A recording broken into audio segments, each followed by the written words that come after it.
exponents. Now the first law is a to the power m into a to the power n is equals to a to the power m plus n. Okay, first law हमारा क्या है, a to the power m into a to the power n is equals to a to the power m plus n. यहाँ पे ये law क्या है, इस law में क्या है देखिए, when the base is same, यहाँ पे बेस क्या है a to the power m में बेस a है एंड एक्सपोनेंट क्या है m, एंड यहाँ पे बेस देखिए, base is a, exponent is n. तो जब भी आपका बेस सेम होगा तो ये एक्सपोनेंट, ये पावर हमारी क्या हो जाती है, ऐड हो जाएगी. ओके, तो ये लॉ आपको कैसे याद करना है, when the base is same, base हमारा यहाँ पे a है, a की पावर m, और फिर मल्टीप्लीकेशन का साइन है, फिर a to the power n. तो यहाँ पे देखिए बेस a है, इस टर्म में भी बेस a है, तो अब आपको क्या करना होगा, बेस a ही रहेगा और पावर हम क्या कर देते हैं, ऐड कर देते हैं. This is m plus n. This is the first law. Clear? तो पहले मैं सब लॉ आपको बता रही हूँ, फिर आपके एग्जाम्पल उसको बताऊंगी कि आपको इसको करना कैसे. First law is second law is a to the power m divided by a to the power n is equals to a to the power m minus n. अब इन दोनों में डिफरेंस देखिए क्या है, इस क्वेश्चन में भी देखिए क्या है, बेस सेम है बट यहाँ पे क्या है, डिवीजन है. आप इसको ऐसे भी लिख सकते हो, a to the power m upon a to the power n is equals to a की power m minus n. Clear? When the base is same and joined with the sign multiplication, ठीक है, multiplication sign के साथ और base same हो तो power हमारी क्या हो जाती है, ऐड हो जाएगी. बट अब बेस सेम है और कौन सा साइन है, डिवीजन साइन है. डिवीजन साइन है तो पावर को हम लोग क्या करते हैं, सब्ट्रैक्ट करते हैं. Clear? Now the third law is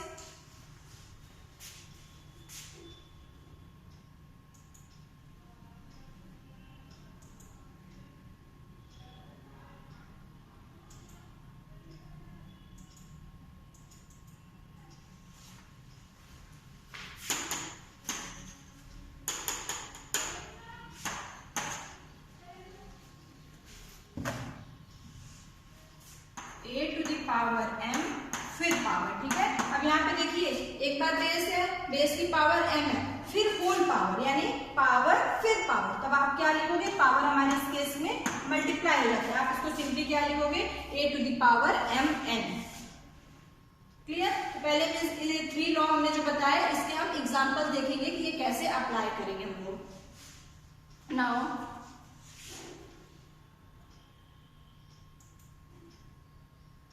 first law के हम एग्जांपल्स पहले देखते हैं.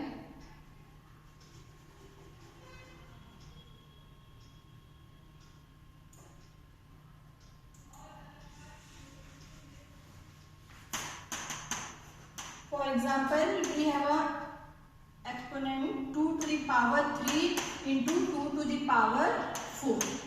ठीक है, आपके पास ये क्वेश्चन गिवन है 2 की power 3 and 2 to the power 4. आपको इसको क्या करना है, सिंप्लीफाई करना है. ऐसा क्वेश्चन आपको गिवन है तो आप सिंप्लीफाई करोगे. तो आपने अभी क्या देखा, आप इसको नॉर्मली कैसे सिंप्लीफाई, अभी आप ये लॉ ऑफ एक्सपोनेंट मत देखो, आप यहाँ नॉर्मली देखो कैसे हम सिंप्लीफाई करते थे. तो आपको ऐसे क्वेश्चन था 2 to the power 3 into 2 raised to the power 4. It means कि यहाँ पे 2 raised to the power 3, it means 2 repeats 3 time. तो आप क्या करते थे, 2 into 2 into 2. Okay, and now 2 raised to the power 4, तो 2 रिपीट्स 4 टाइम. 1 2 3 4, आपने 4 टाइम्स लिखा. अब आप इसको सिंपली क्या करोगे, मल्टीप्लाई कर देते हैं, है ना. सिंप्लीफाई करना मीन्स आप इसको मल्टीप्लाई, या फिर अगर आप इसको पावर फॉर्म में, एक्सपोनेंट फॉर्म में लिखना चाह रहे हो तो आप कैसे देखोगे, यहाँ पे 2 कितना है, 1 2 3 4 5 6 7, 2 7 है तो बेस सेम है, तो आप क्या लिखते थे, 2 raised to the power 7, है ना. 2 कितने टाइम्स रिपीट हो रहे, 7, तो आपने क्या लिखा, 2 raised to the power 7. तो आप ऐसे इसको सिंप्लीफाई करते थे. सपोज आपके पास ये नंबर और यहाँ पे 3 है, यहाँ पे 31 होता, यहाँ 41 होता, तो क्या आपके लिए पॉसिबल होता कि 2 31 टाइम्स आप लिखो, फिर 2 आप 41 टाइम्स लिखो एंड देन आप उसको मल्टीप्लाई करो, या फिर आप उसको जो है एक्सपोनेंट फॉर्म में ऐसे लिखो. ये तो इजी नहीं होता. यहाँ पे छोटे नंबर से आपने easily 2 to the raised to the power 3 को आपने ये लिखा और फिर 2 रेज टू द पावर 4 आपने लिखा, फिर इसको एक्सपोनेंट फॉर्म में लिख के 2 रेज टू द पावर 7 कर दिया। ये तो इजी था। But 2 raise to the power 31 होता, क्या आप 231 टाइम्स लिखते, 241 टाइम्स लिखते हैं, ये तो बहुत टाइम टेकन हो जाता। तो इसके लिए हम क्या रूल यूज करते हैं, दिस लॉ। अगर हम देखें इस लॉ का यूज करें, फर्स्ट लॉ, ठीक है, तो यहाँ पे देखो आंसर हमारा क्या आ रहा है, क्वेश्चन था 2 raise to the power 3 into 2 raise to the power 4, answer is 2 raise to the power 7। और अगर हम डायरेक्ट ये लॉ यूज करें, हमने लॉ क्या बताया, a raise to the power m into a raise to the power n। जब यहाँ पे बेस सेम है और साइन यहाँ पे मल्टीप्लीकेशन है, तो पावर आप सिंपली क्या करोगे, ऐड कर दोगे। तो यहाँ पे इस लॉ का यूज करिए। अभी देखिए answer 2 raise to the power 7 आ रहा है। अब हम यही लॉ यूज करें, डायरेक्ट हम यही लॉ यूज करेंगे, ठीक है। अब देखेंगे हमारा आंसर क्या, हमने इसको सॉल्व किया, अभी हमने हमारा answer 2 raise to the power 7। अब इस लॉ का यूज करें तो a raise to the power m into a raise to the power n is equal to a m plus n।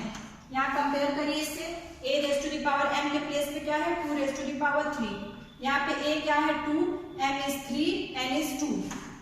a के प्लेस पे आपको 2 गिवन है, m is equal to 3 and n is equal to 2।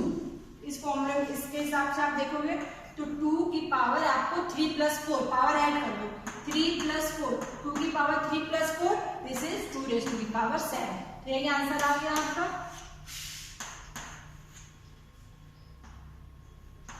Okay, it is clear class.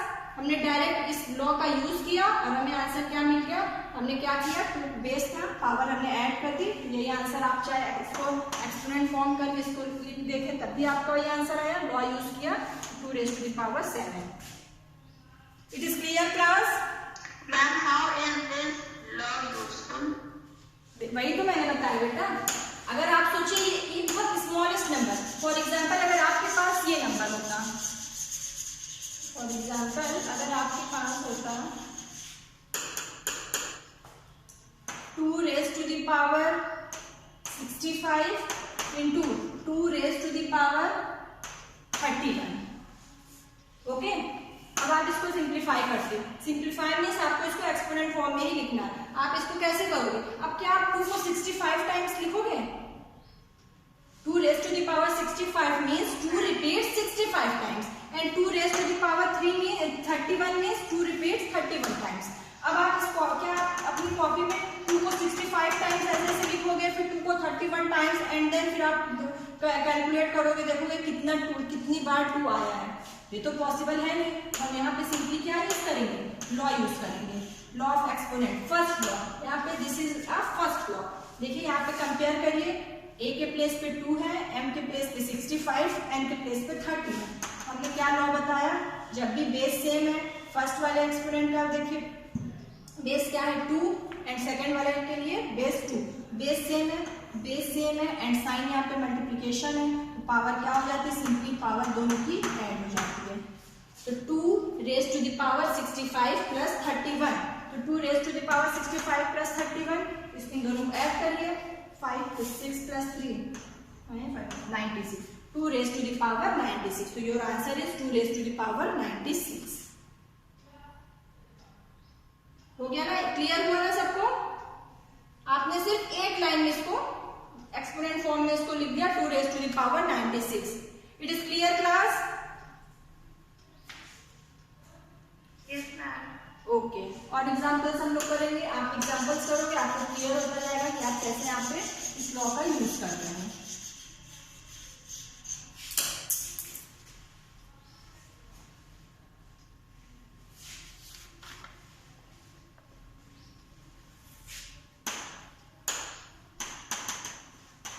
For example अगर आपको -3 raise to the power 16 into -3 raise to the power 15 given हो, ठीक है, -3 raise to the power 16 into -3 raise to the power 15। जब आप यहाँ minus देख के कंफ्यूज नहीं होंगे, बिकॉज यहाँ पे a के प्लेस पे -3 गिवन है, m के प्लेस पे 16 एंड n के प्लेस पे 15। ओके, अब आप नॉर्मली यहाँ क्या लिखोगे, we use first law of exponent and first law of exponent is a raise to the power m into a raise to the power m is equals to a raise to the power n plus n। तो power हमारी add हो जाएगी। Base आप 3 as it is लिखोगे, power यहाँ क्या है 16 plus 15, 16 plus 15 minus 3, आप इसको प्लस करो, this is 31 minus 3 raise to the power 31, this is your answer. आपने क्या किया, लॉ ऑफ एक्सपोनेंट का यूज करके ये निकाला। ओके, तो ये क्या था, this is a first law of exponent, इसे हम कहते हैं फर्स्ट लॉ ऑफ एक्सपोनेंट। ठीक है, तो आप इसको लर्न करोगे। ठीक है, आप इसे लर्न करो, ऐसा नहीं कि बस हाँ देख लिया हो गया, आप इसे लर्न करो, क्योंकि जब भी आपको क्वेश्चन करना है तो डायरेक्ट आप इस लॉ का यूज करोगे। Now the second law of exponent, first law में क्या था, मल्टीप्लिकेशन साइन। अब सेकंड लॉ में सिंपली क्या हो जाएगा, यहाँ पे डिवीजन साइन हो जाएगा। सेकंड लॉ क्या होता है, डिवीजन, बाकी सब सेम। जब यहाँ पे हम डिवीजन साइन करते हैं तो यहाँ प्लस के प्लेस पे हमें क्या लिखना होगा, माइनस। पावर डिवीजन के केस में पावर क्या हो जाती है, माइनस हो जाती है। ये दोनों में डिफरेंस है। ठीक है, this is the second law of exponent. Okay, तो सेकंड लॉ ऑफ एक्सपोनेंट क्या है, a raised to the power m divided by a raised to the power n, then a is equals a raised to the power m minus n। जब भी base same हो और division sign हो तो power हमारी क्या हो जाएगी, माइनस। अगर यहाँ पे मल्टीप्लिकेशन का साइन होता तो पावर ऐड होती। ठीक है, ऐसे याद करो, मल्टीप्लिकेशन साइन बेस, पहले बेस सेम है, बेस सेम की बात कर रहे हैं। मल्टीप्लिकेशन साइन था तो पावर हम ऐड कर रहे थे, और जब यहाँ पे डिवीजन साइन है तो पावर हम क्या करेंगे, सब्ट्रैक्ट करेंगे। ओके, फॉर एग्जाम्पल, अब आप इसका एग्जाम्पल देखिए।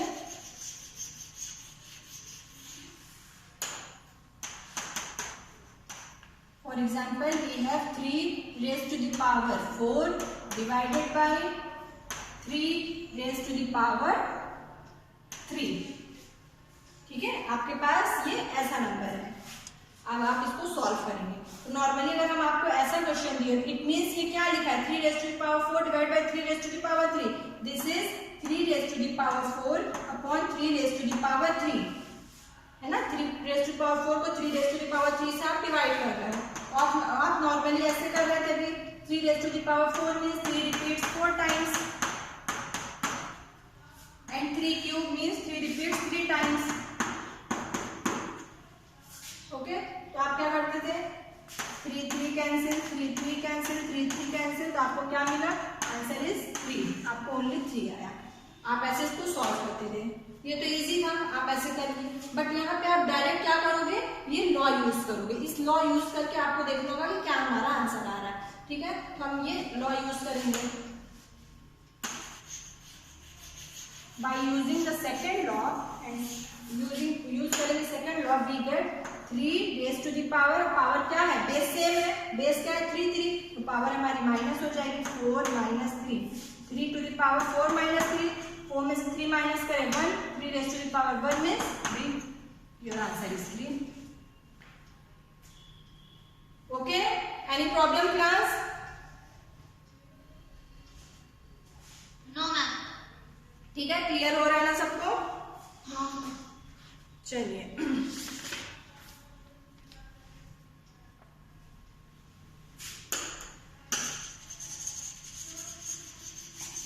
This is the second law of exponent. ठीक है, इसको हम क्या बोलते हैं, सेकंड लॉ।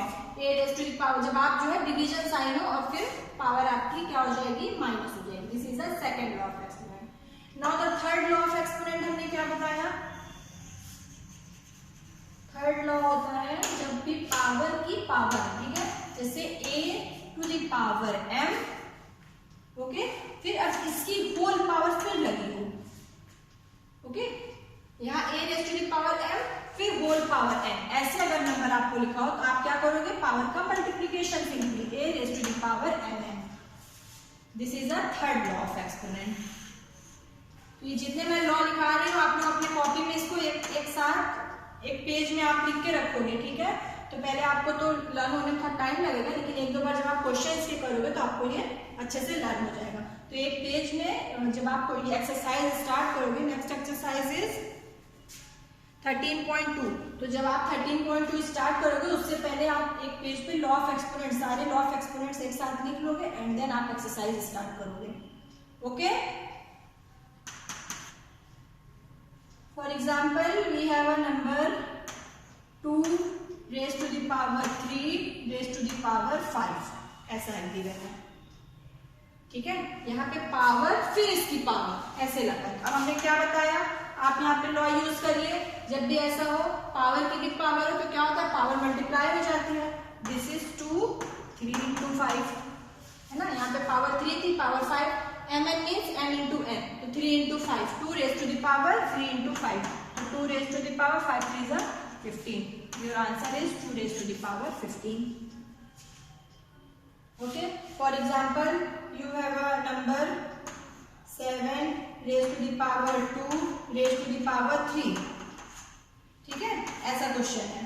अब आप यहाँ पे क्या करोगे, 7 raised to the power 2 into 3, power multiply कर दो, 2 into 3, this is 7 raised to the power 6. Your answer is 7 raised to the power 6. It is clear class? यहाँ तक किसी को कोई कंफ्यूजन हो तो बताइए, यहाँ तक कोई प्रॉब्लम तो नहीं? No, ma'am. Okay, this is a fourth law. Fourth law क्या है, a raised to the power m into b raised to the power n। अब यहाँ पे देखिए बेस यहाँ पे अलग अलग है, डिफरेंट है, but power is the same.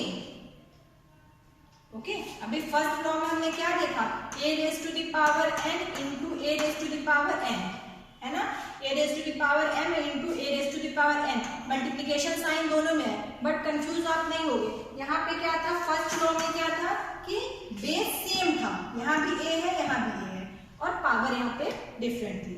But ये फोर्थ लॉ में क्या है कि बेस हमारा डिफरेंट है बट पावर सेम है। बेस यहाँ पे a है, यहाँ पे बेस क्या है, b है, ठीक है, इस टर्म में बेस a, इस टर्म में base b, but power same है, बेस डिफरेंट।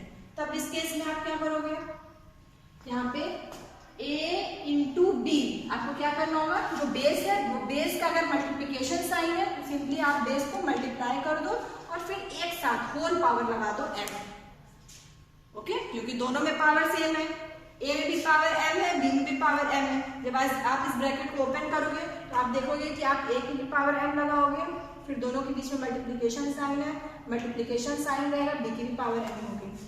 और इसमें हमने क्या किया था, जब बेस हमारा सेम था हम पावर को ऐड कर रहे थे, ठीक है, तो आप कंफ्यूज नहीं होगे। ये फोर्थ लॉ अलग है एंड ये फर्स्ट लॉ, दोनों देखिए डिफरेंट है। दोनों में क्या डिफरेंस है, डिफरेंस ये है कि फर्स्ट लॉ में बेस सेम था, पावर अलग अलग थी, लेकिन फोर्थ लॉ में बेस पावर सेम है, बेस अलग अलग है, ठीक है। तो ये हमारा है fourth law. Fourth law is this one. For example अगर आप इसका एग्जाम्पल देखो, for example 2 raised to the power 7 into 3 raised to the power 7, ऐसा क्वेश्चन आपको गिवन है, ठीक है। तो अब आप ऐसे क्वेश्चन को देख के आपको तुरंत माइंड में आना चाहिए कि यहाँ पे हम कौन सा लॉ यूज करेंगे। तो here we use fourth law of exponent, ठीक है। फोर्थ लॉ कौन सा है, दिस वन, बिकॉज यहाँ पे बेस क्या है, 2 3 बेस आर डिफरेंट, ठीक है, दोनों बेस अलग अलग है but power is same.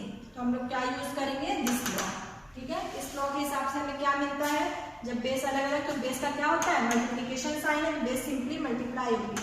This is 2 into 3 और फिर एक साथ हम यहाँ पे लगा देंगे होल पावर 7, तो ये क्या हो जाएगा, 2 3 is 6 raised to the power 7। This is your answer. Okay,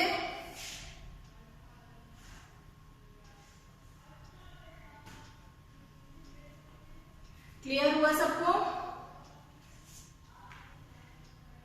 Yes, ma'am. ठीक है, अगर आपको ऐसा क्वेश्चन गिवन है 2 raised to the power 7 into 3 raised to the power 7, तो आपका आंसर ये। और देखिए कभी भी क्वेश्चन ऐसा नहीं कि इसी फॉर्म में हो, इस फॉर्म में भी हो सकता है। सभी लॉ किस फॉर्म में क्वेश्चन है तो आपको इस फॉर्म में लिखना है। तो फॉर एग्जाम्पल ये क्वेश्चन अगर आपको गिवन हो ऐसे,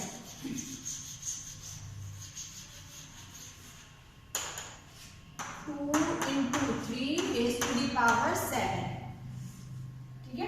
अगर आपको क्वेश्चन ऐसा गिवन है 2 into 3, आपको इसे एक्सपोनेंशियल फॉर्म में शो करना है, तो 2 into 3 raised to the power 7, okay. Exponential form में अगर आपको इसको लिखना है तो आप यहाँ पे कौन सा लॉ यूज करोगे, दिस फोर्थ लॉ। ठीक है, फोर्थ लॉ के हिसाब से देखिए ये वाला पार्ट गिवन है 2a इंटू बी, ए के प्लेस पे क्या है 2, यहाँ से कंपेयर करेंगे, ए के प्लेस पे 2, बी के प्लेस पे 3 एंड एम के प्लेस पे आपको क्या गिवन है 7। तो हमने यहाँ से कंपेयर किया तो आप यहाँ पे क्या लिखोगे 2 raised a to the power m into b to the power n, यानी 2 raised to the power 7 into 3 raised to the power 7। This is your answer, है ना। इस क्वेश्चन को अगर इस इधर का पार्ट दिया है इधर का पार्ट लिख लो, इस पार्ट में दिया तो आप इस पार्ट में इसको कन्वर्ट कर लोगे इस लॉ का यूज करके। ओके, तो this is the law of exponent. कौन सा लॉ है, this is the fourth law. अब नाउ द फिफ्थ लॉ क्या कहता है हमारा,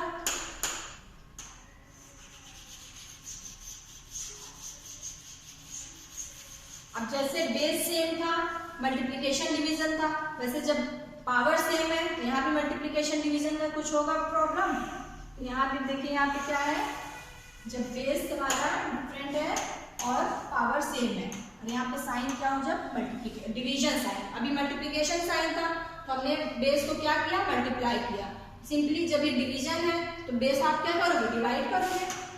means this is a to the power m into b to the power n, ऐसे इस फॉर्म में लिखा है। तो आप इसको कैसे लिखोगे, a upon b whole power n, right. It is clear class, simple है। आप बस क्या करोगे, पावर आप होल लगा के होल पावर कर दोगे। यहाँ पे डिवीजन था a अपॉन b था तो आपने a अपॉन b एक साथ किया, फिर होल पावर n कर दिया। और यहाँ पे मल्टीप्लिकेशन था, जब यहाँ पे मल्टीप्लिकेशन साइन था इस वाले फोर्थ लॉ में, यहाँ पे मल्टीप्लिकेशन था, अब आप क्या करे थे, a इंटू बी मल्टीप्लाई करे होल पावर। और जब डिवाइड है तो आपने देखिए डिवाइड किया, पावर ब्रैकेट लगा के पावर n कर दिया। This is the fifth law, this is the fourth law. Okay, and the last one is आपका क्या है, व्हेन द पावर इज 0। ठीक है, किसी भी नंबर की पावर अगर 0 हो तब क्या नंबर होता है वो, a rays to the power 0। ठीक है, a मीन्स यहाँ पे कोई भी नंबर हो सकता है। अगर उसकी पावर 0 है तो आप क्या लिखते हो, this will be 1, right. For example 2 raise to the power 0, 2 की पावर 0, आप यहाँ पे कुछ भी नहीं सोचोगे, आपको नॉर्मली आंसर क्या लिखना है 1। ठीक है, for example 54 raised to the power 0, it means this is 0। For example 100 raised to the power 0, 100 raised to the power 0, it means this value will be 1। ठीक है, तो किसी भी नंबर की पावर अगर 0 है तो उसकी वैल्यू क्या होगी, 1। This is the sixth law of exponent. It is clear, okay. Yes, ma'am. This is the for any non zero integer a यहाँ पे हमारा 0 नहीं होना चाहिए। 0 raised to the power 0 undefined है, ठीक है, उसकी कोई वैल्यू नहीं होती है। क्या आप बोलो 0 रेज़ टू द पावर 0, ये अनडिफाइंड इसको बोलते हैं, इसकी कोई वैल्यू नहीं है। ठीक है, यहाँ पे हम किसकी बात कर रहे हैं, for all non zero integer. ठीक है, यहाँ पे 0 नहीं होना चाहिए a, तो कोई भी नंबर हो तो उसकी वैल्यू क्या होगी, पावर अगर उसकी 0 है इट मीन्स कि वो क्या होगा 1। ओके,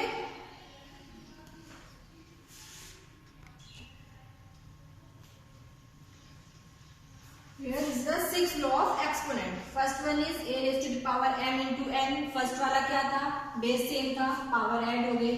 फिर सेकेंड वाला बेस सेम है, डिवीजन साइन है, power subtract. Third one is power whole power, this is power multiply, a raised to the power mn।